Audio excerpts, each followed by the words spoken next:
भारत मातेला विनम्र अभिवादन करतो। आपल्या सर्व प्रहारच्या कार्यकर्त्याला, सर्व शेतकरी शेतमजूर बांधवाला इतक्या उन्हातान्हात सुद्धा जीवाची पर्वा न करता एकाही पैशाचं कुठलंही आमिष न ठेवता इथं उपस्थित झालात म्हणून तुम्हाला मानाचा मुद्रा अर्पण करतो। खरं तर आज सभा सायन्स कोर मैदानावर होणार होती। आपण विनाकारण वाद वाढू नये म्हणून सभेचं मैदान जरी बदललं असेल पण निवडणुकीतलं मैदान आम्ही मारल्याशिवाय राहणार नाही। मैदान कोणतंही ठेवा, राणा जीत हमारी होंगी। तू कबड्डी में खेलेगा तो भी हारूंगा, क्रिकेट खेलेगा तो भी हारूंगा, तू अगर खो खो खेलेगा उसमें भी हारूंगा, तू अगर कुश्ती खेलेगा तो ऊपर पटक के गिराऊंगा साले। जिधर जिधर से आएगा उधर उधर से हमारा कार्यकर्ता रोकेगा तेरे को। ये कालिया, ये ताकत किसान की है।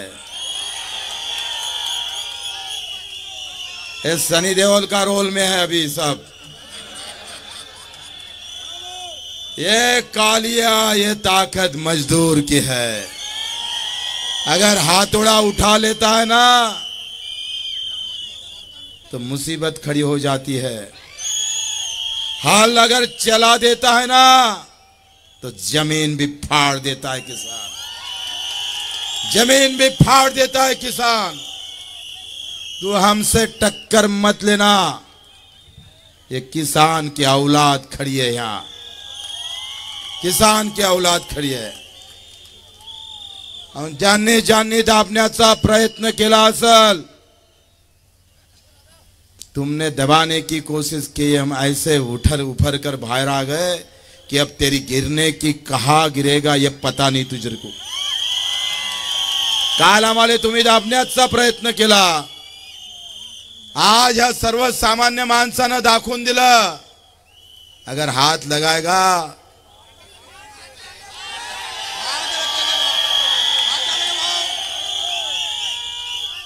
बाकी आपने बोल दिया है।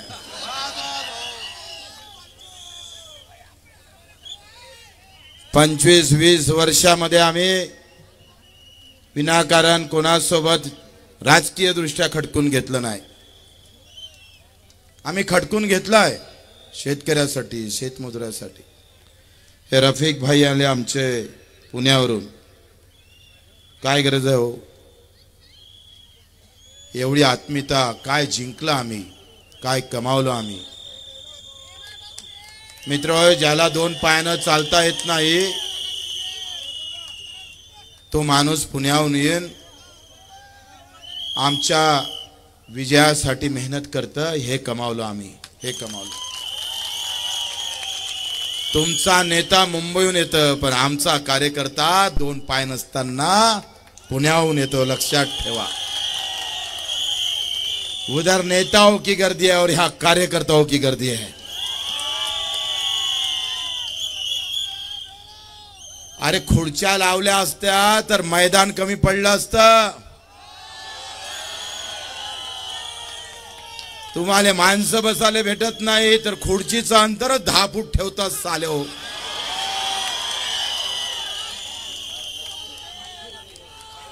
हे गर्दी काय आपण पाहतो, एवढ्या उन्हात तानात हाय कुठे थांबणारा कार्यकर्ता तुमच्याकडे? नैनानं सांगितलं हा कार्यकर्ता जीवा मरणाची कुठलीही कधी पर्वा करत नाही। अरे आम्ही भाग्यवान आहे का 300 वर्ष अगोदर जो इतिहास छत्रपती शिवरायाने रचला बाजी प्रभू जेथपर्यंत विशाळगडावर जात नाही तोपर्यंत दोन्ही हात तुटल्यावर छातीवर घेऊन वार घेऊन लढला. हा आमचा कार्यकर्ता आहे. हा जातीपाती धर्माचे बंधन तोडून माझ्या कष्टकरी कामकरी शेतकरी शेतमजुरासाठी जो जो वंचित आहे, जो जो कष्ट करता, तो मुसलमान असू दे, हिंदू असू दे, तेली असू दे, माडी असू दे, पाटील असू दे, धनगर असू दे, भोई असू दे, हे जाती कधी डोक्यात न ठेवता लढल्याशिवाय राहणार नाही. हा आत्मविश्वास आम्हाला आहे. ज्या पूज्य बाबासाहेब आंबेडकरांनी एक एक शब्द माझ्या सामान्य माणसाचे दुःख त्या संविधान मध्ये लिहून आजही तुमचं अस्तित्व कायम ठेवलं, त्या बाबासाहेबांचा त्याग आमच्या कार्यकर्त्याच्या डोक्यात आहे. छत्रपती शिवराय गेल्यानंतर जनकल्याणी राज्य जर कोणी चालवलं असेल तर ते राजमाता राष्ट्रमाता अहिल्यादेवी होळकरांची आम्ही खऱ्या अर्थानं कार्यकर्ते आहोत. लक्षात घ्या. महात्मा फुले असेल, अण्णाभाऊ साठे असेल, या सगळ्या विचारवंताच्या विचारावर एक एक पाऊल मित्र टाकायचं आहे. काल त्यांनी असं प्लॅनिंग होतं का आम्ही मैदान बुक केल्यानंतर आम्ही तिथं जावं, मारावं, कुठेतरी दंगा करावा आणि आमच्या दोघांना अटक अंदर घालावं. पण हे प्लॅनिंग तुमच्या आमच्या समजदारीनं ते रद्द झालं. एवढ्या खालच्या स्तरावरचं राजकारण ह्या जिल्ह्यात कधीच झालं नाही. 22 तारखेला भाजपाची परवानगी रद्द झाली. अधिकाऱ्यानं सांगितलं का तुम्हाला परवानगी देता येणार नाही, प्रहार शक्तीला ते मैदान दिलेलं आहे.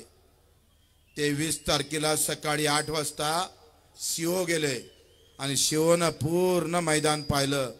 तिथं रानाचा मंडप लागला होता. लगेच पोलीस आयुक्ताला नोटीस दिली. अत्याचार कसा असतं एखाद्या पिक्चर मध्ये सुद्धा अशा पद्धतीने दाखवल्या जात नाही, त्याचा बदला घ्यावा लागते म्हणून सांगतोय.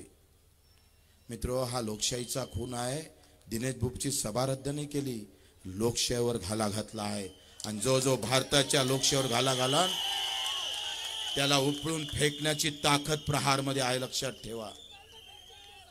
23 तारखेला अधिकारी गेला. अधिकाऱ्यानं पोलीस आयुक्ताला पत्र दिलं का तो रानाचा मंडप काढून टाका, कारण प्रहारला 23 आणि 24 ला मैदान दिलेलं आहे. आणि अतिरेकेचा मला वाटते हद ओलांडून टाकली. 23 तारखेला सकाळी मंडप काढा म्हणतं रानाचा आणि 23 तारखेला रात्री 7 वाजता आमची परवानगी नाकारतं आणि ज्याला नाकारली त्या बीजेपीला हे मैदान देतं. मित्र हो, हा इतका लहान विषय नाहीये, हा एवढा सोपा विषय नाहीये. अमितजी शहाना माहित आहे का मला माहित नाही, पण राणा भाजपची संस्कृती विसरून भाजपलाच बेकार करण्याचं काम करत आहे. लक्षात घ्या.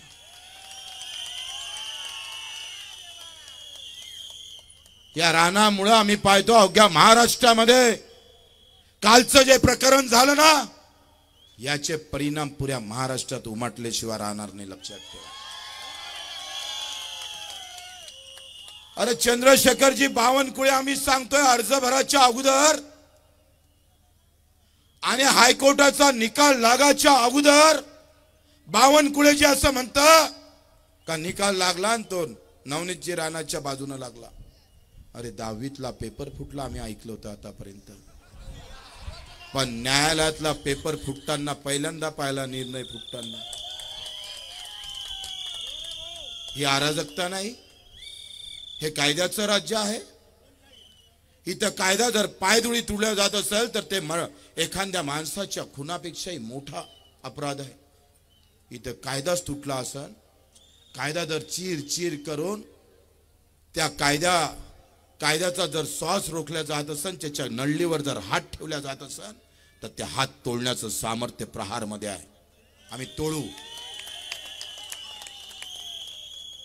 आणि 23 तारखेला यांनी आम्हाला 8 वाजता बंदी घातली. सांगितलं का अमित शहाच्या सुरक्षेच्या माध्यमातून आम्हाला हे ग्राउंड तुम्हाला देता येणार नाही. अरे उद्या तुम्ही घरात घुसणार, सभा आहे म्हणून आमच्या. अरे आग आज इथं लागली, उद्या तुमच्या गावात लागू शकतं, लक्षात घ्या. ही लढाई आता दिनेश बुब आणि बच्चू कडूपुरती मर्यादित नाही आहे. एक कायदा तोडणारे लोक आणि एक कायदा पाळणारे लोक. आम्ही कायदा प्रेमी आहे म्हणून एवढ्या ताकदीने इथं आलो आहे, लक्षात घ्या. तुम्ही आम्ही या सगळा विचार करून मित्र या या जिल्ह्यामध्ये जर आम्ही पाहिलं तो क्रिकेटरचा तो काय म्हणतात त्याला, सट्टेबाज,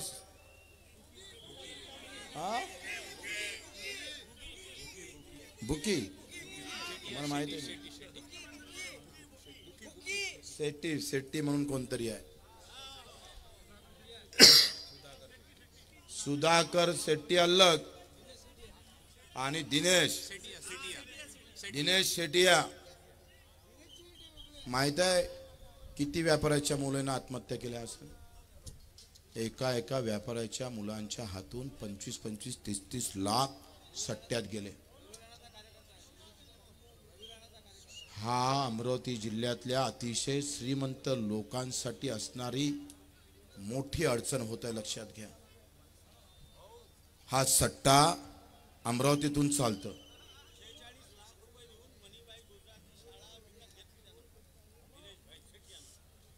मित्र हो,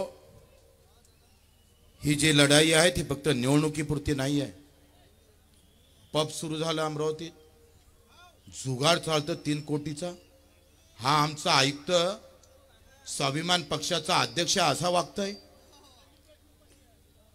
हे निवडणूक होऊ दे, मग तुला सांगतो काय असतं प्रहार म्हणून.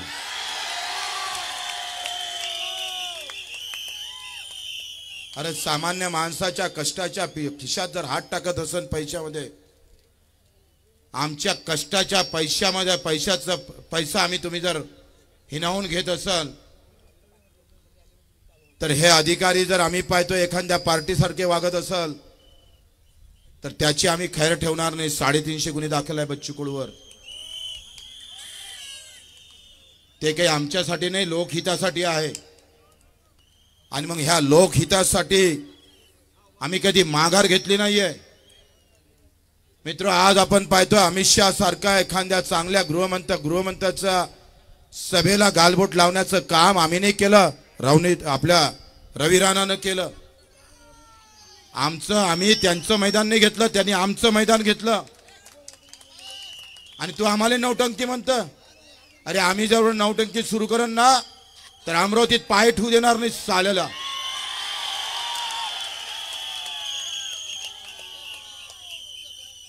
मित्र, आपण पाहतोय आता तुम्ही निवडणूक लढताय, 800 रुपये कापसाचे भाव कमी झाले, 45 लाख टन तूर आणली, 2000 रुपये तुरीचे भाव कमी झाले.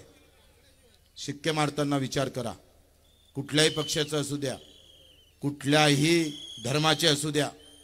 मला बरं वाटलं रफिक शेठ इथं आले. रहमानबाई आहेच. मागच्या वेळेस आमच्या विरोधात होते, 80,000 मतं घेतले होते आणि मी 5,000 मतांना पडलो होतो.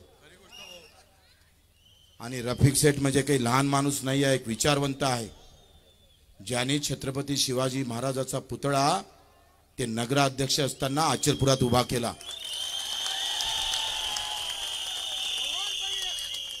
जातीपातीच्या पलीकडे जाऊन सुद्धा कोणताही महापुरुष एका जातीचा एका धर्माचा नसतं, हे रफिक शेठने त्यावेळेस सगळ्यांना संदेश दिला आहे. आणि तो संदेश घेऊन आम्ही पाहतोय का आम्ही तुम्ही सगळ्यांनी एकत्र होणं गरजेचं आहे. आज नैनाचं भाषण चांगलं झालं, राजकुमारनी जर चौके छक्के मारून टाकलं. आणि एवढं सगळं होत असताना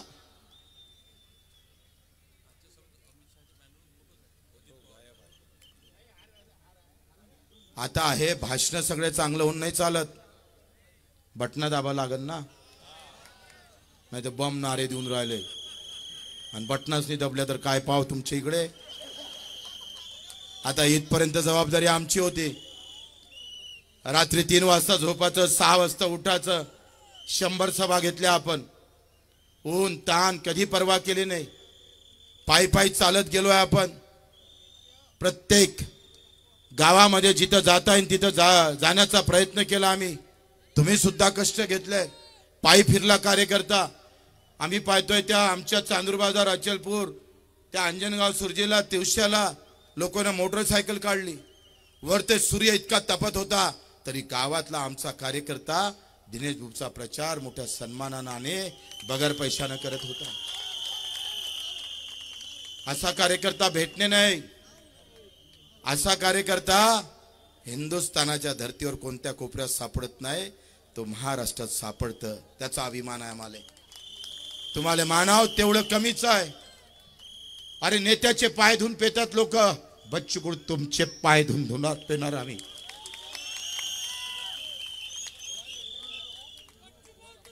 मी भाग्यवान समजतो स्वतःला का एवढ्या ताकदीचा कार्यकर्ता या देशातल्या कोणत्याही नेत्याला भेटला नाही, आणि म्हणून हम आपके लिए मर भी सकते हैं, आपके लिए मर भी सकते हैं और आपके भलाई के लिए और ज्यादा जी भी सकते हैं। मित्र, या निवडणुकीने पुन्हा कार्यकर्ता जागृत केला आहे, जिवंत ठेवला आहे। हिंदुस्थानाच्या निवडणुकीमध्ये एका इकडे नेत्याच्या भाषणाची गर्दी आहे, दुसऱ्या इकडे माझ्या कार्यकर्त्याची गर्दी आहे, आणि हे खऱ्या अर्थानं वेगळं लक्षण आहे या। म्हणून आपण सर्वांनी एकूण जाताना बरेच लोक आले नाही, काही पोलिसांनी मधात अडवलं कार्यकर्त्याला, येऊ दिलं नाही मुद्दामून, इकडे रंगबाजी सातत्यानं चालू आहे, आणि मग ही सगळी रंगबाजी धुवून काढायची असेल तर 26 तारीख महत्वाची आहे। मित्र, आम्ही पाहतोय आता मला चिठ्ठी आली, अमित शाह यांच्या बॅनरवर अजितदादाचा फोटो गायब आहे।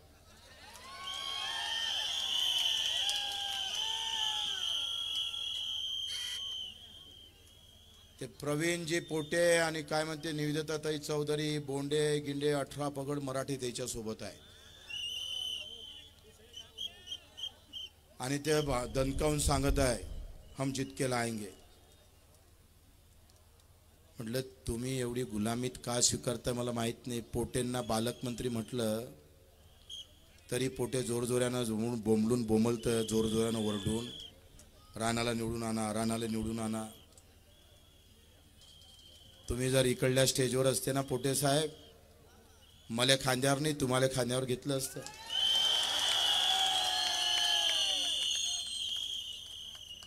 आखरी नावा गावात आणि पदात काहीच नसते।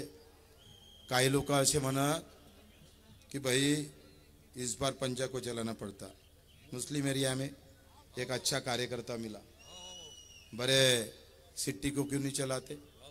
नहीं बोले वो बीजेपी का थोड़ा दिख रहा है। मैंने बोला, वो कार्यकर्ता ने बताया अरे एमआईएम वाले ने प्रवीण पोटे को वोट मारे, आधे नगर से थे मुसलमान के, उन्होंने भी बीजेपी के प्रवीण पोटे को वोट मारे। नहीं रफीक से रहमान भाई मारे ने, आधे मुस्लिम नगर सेवक ने नहीं मारे क्या अकबर भाई? मारे। तो इतना क्यों डरते हो राणा को? मैं अकेला काफी है ना, डरो मत। आमची लढाई काही राणाच्या विरोधातली नाही आहे। राणा तर एका कोपऱ्यातला असा कुठेतरी बसलेला एक असा लहानसा पिल्लू आहे तो।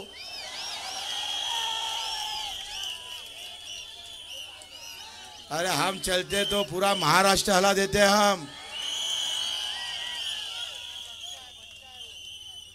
अरे आम्ही मंत्रही नाही घेतलं, मंत्रीपद मंत्रालय निर्माण केलेलं आहे। तू त्या नदीतला पाणी घेणारा एक लोटा है, हमने तो नदी पैदा की है यार। यहाँ तो नदी का निर्माण किया है, मंत्रालय निर्माण किया है। विनाकारण उठला सुटला बच्चू कडू शिवाय तुला दुसरं काही दिसत नाही।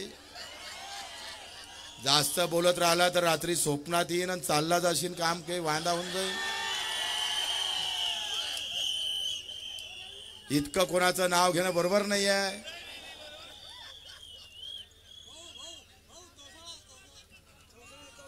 चौसाळ्यातल्या शेतकऱ्यांना सगळ्या आमचे बाळासाहेब आहे काळमे पाय लावून पया लागले, यांना शेतकऱ्यांना हाकललं.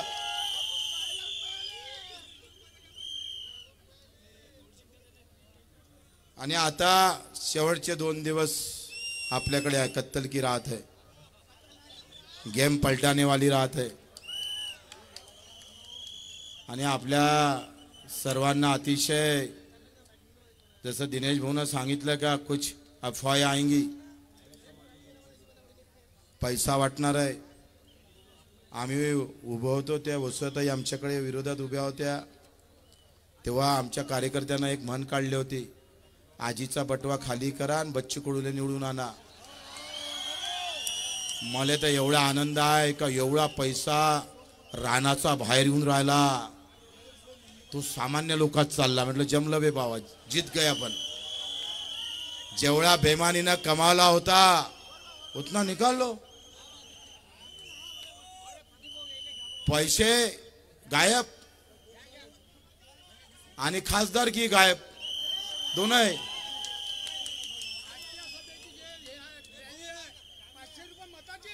ते सगळ्यालाच माहित आहे, ते काय सांगायला लागतं. ते एवढ्या दुरून सांगायला आले का तिकडे जे रॅलीत लोक आले ते 500 रुपये घेतले म्हणून. अरे तुम्हाला माहित नाही, हनुमान जयंतीची आता मिरवणूक निघाली आणि प्रॉम्प्लेट मध्ये काय छापलं होतं, मोटरसायकल घेऊन या आणि 1000 रुपये घेऊन जा. जाहीर छापतोय आणि कलेक्टर झोपलाय का तू? काही कारवाई नाही होत. त्या आम्हाला पत्र लिहितं का आचारसंहितेचा कोणताही भंग होऊ नये. आता काय अभंग लिहिला का त्यानं? हनुमानजीच्या रॅलीमध्ये कार्यकर्त्याला 1000 रुपये घेऊन बोलावतोय. अरे राणा, त्याच्यातले पैसे नाही भेटले म्हणते अजून. तुम्ही गेले होते वाटते तिकडे.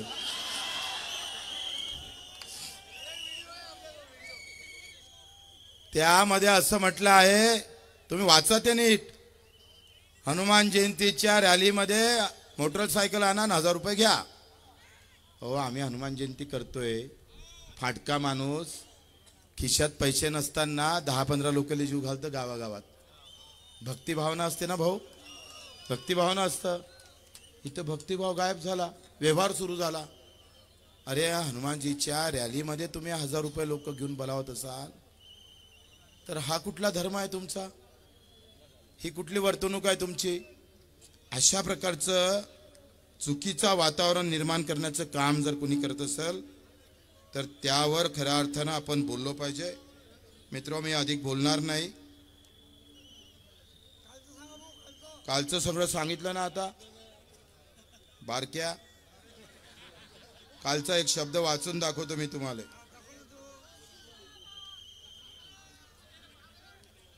काल मी कुठे गेलं पत्र, आता वाचून दाखवतो, तुम्हाला माहित पाहिजे. हे 23 तारखेचं पत्र आहे. 22 तारखेचं काय म्हटलं आहे? जिल्हा परिषदनं निवडणूक विभागाकडून प्राप्त मार्गदर्शक सूचनेनुसार सदर्व दिनांकास जीप सायन्स कोर अमरावती येथील मैदान आरक्षित असल्याने आयोजक विनोद गुहे, निवडणूक प्रतिनिधी भाजपा यांना मैदान उपलब्ध करून देता येणार नाही. एवढं स्पष्ट 22 तारखेला सांगितलं आणि 23 तारखेला आपलंच मैदान नाकारलं. आता आपण जर तिथं आंदोलन चालू ठेवलं असतं तर त्यांनी प्लॅनिंग केलं होतं का मंडपच जाळून टाकायचा. एवढ्या खालच्या स्तरावर जाण्याची तयारी होती आणि म्हणून काल आपण थोडं माघार घ्यावं लागलं. म्हटलं आपली पहिले रॅली चांगली करून घेऊ, निवडणूक चांगली करू आणि मग हिशोब घेता येते ना. तुम्ही आहे तर काही कमी नाही आहे. आणि या सगळ्या कायद्याचा बाजार मांडल्यामुळं आम्ही 100 कार्यकर्ते सहित याचा निषेध म्हणून रक्तदान करून आम्ही निषेध करणार आहोत इरविनमध्ये आणि पुऱ्या महाराष्ट्राला आम्ही संदेश देणार आहोत। असा जर कायदा तोडण्याचं काम कोणी करत असेल तर ते कोणी सहन करणार नाही। आम्ही रक्त सांडवणारे नाही तर रक्तदान करणारे आहे आणि त्यासाठी फक्त निवडक 100 कार्यकर्ते आम्ही इरविनला जाऊ आणि रक्तदान करून त्याचा निषेध करू। आपल्या सर्वांचा आभार, धन्यवाद। जय हिंद, जय महाराष्ट्र। धन्यवाद बच्चू भाऊ। आजची